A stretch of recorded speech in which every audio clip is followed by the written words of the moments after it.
mayam akhoi vision manipur online hariba vision academy manipur coaching center na manipur gi satra singbu akhoi irai lai na yumda coaching yaudra su preparation tawba yanana video mayam phangal app ase sijinnba du kamai sinagade habado mayam satra khangda mayam leibudo akhoi masida hojik makoina sinabagi mongdo hainana video ma semjabani ahamada Playstore da sangbiraga akhoi search bar da sangaga akhoi vision manipur online je thabiro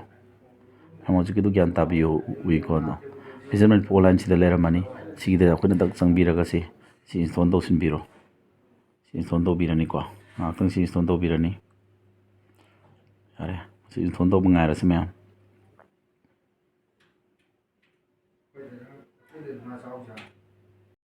hojiki akhoi install tawgibodo loire aduga osida open tawbirani si amuk sangbirani sanga sumaina tholakane ba si tholai sida akhoi login habsi sangadong nate login sangadong nate akhoi ko sida forget password haba amju leire don't have an account inong nong sang boy raga nang account semdri ba nangi hadi nangi ming isingadaba email igadaba password igadaba mi yauri ba duna nang restart here habsi dan sangadong ne ba sembaide ado sida nang naming men birani nangna suppose nang naming jo IDKS babu haraga se for example babu hani irane na ado email ID jima ina sma haraje se vision ko vision KS @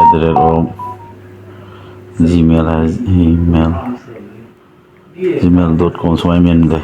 pass adi phone number ma har kani ko ji phone number je akoi sida yawri phone number sinda 7050472877 suman simbiro password sin maroi ji nangi si email ga password maroi pi email ji nang kawan be adi isila thamgadawni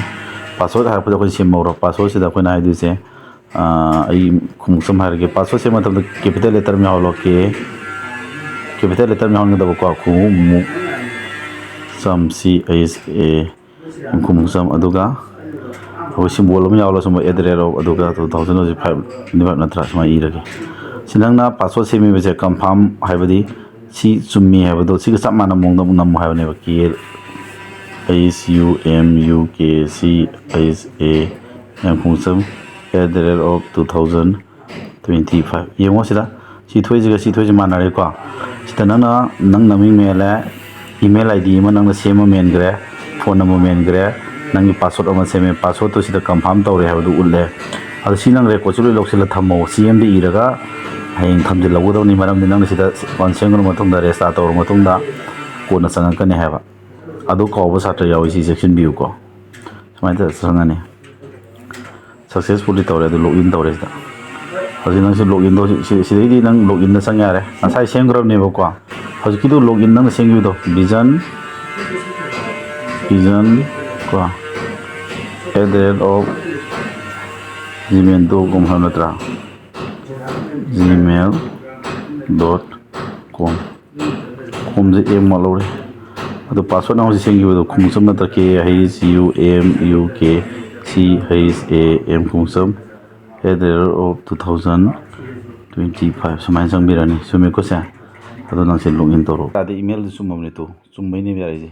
hoji kai email do sumna nam khana ai tholani sumana thola matung da nangi nang naming nang men gi nang case babu tholani sida course akon hakal vision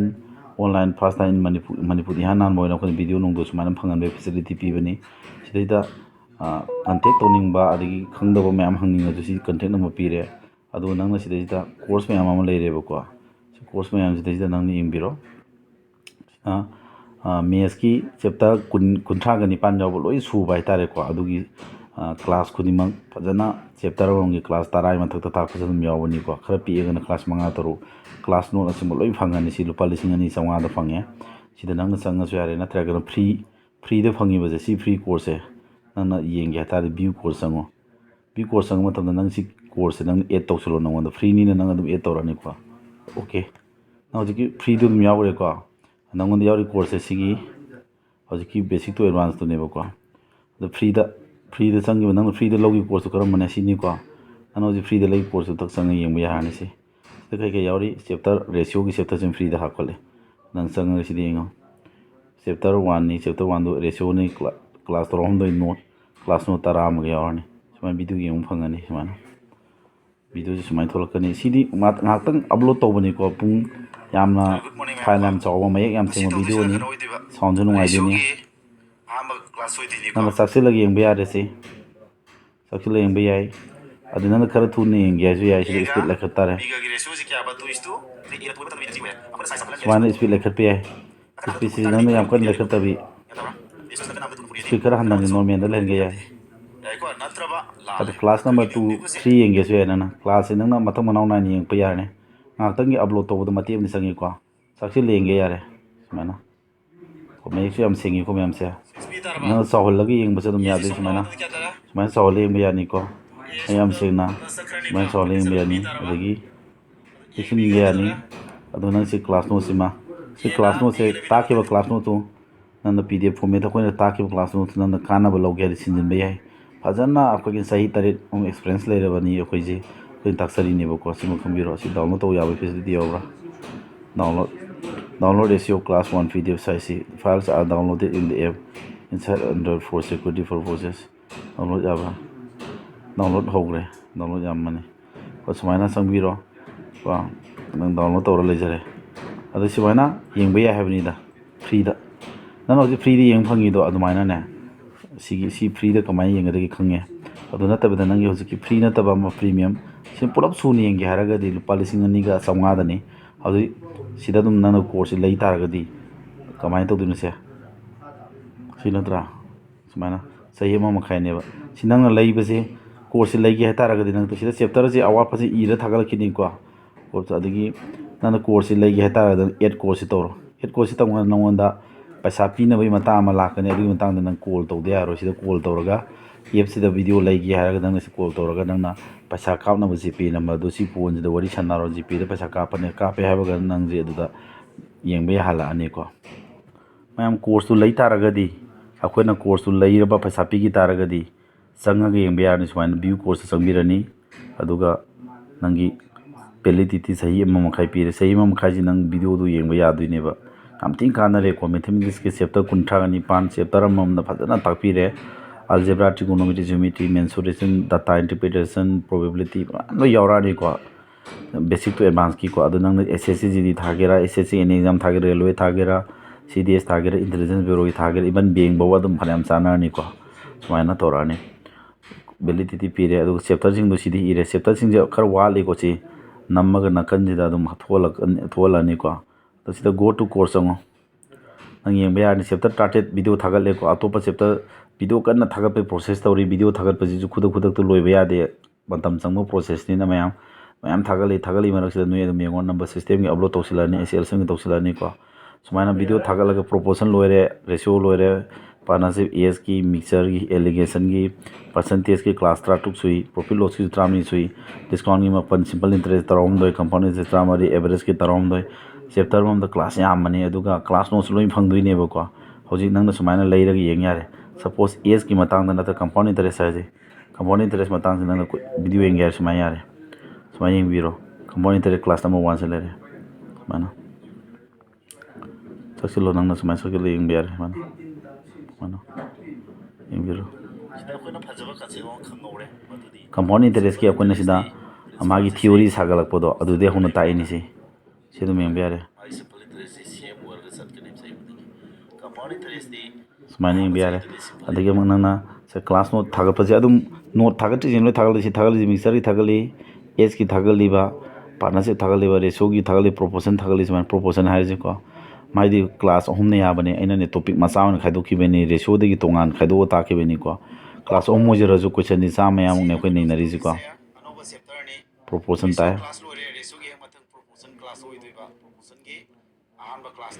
अदुगा C video से नना video से सुमाइना मथम मनाउना येंगे सरे note येंगे सरे class note अइना ताके class proportion की Matang definition फजन पीरे मागी rule ma'am पीरे थावा समसा थावद जाम हंगन chapter नि को मैम से याम थी कानानी याम हाईली क्वालिटी ओइरे मैम सेंगे नंग जुम नोंग तोबलो यादुनी मैम सी उबिरेदना से सुमाइना येंबिरो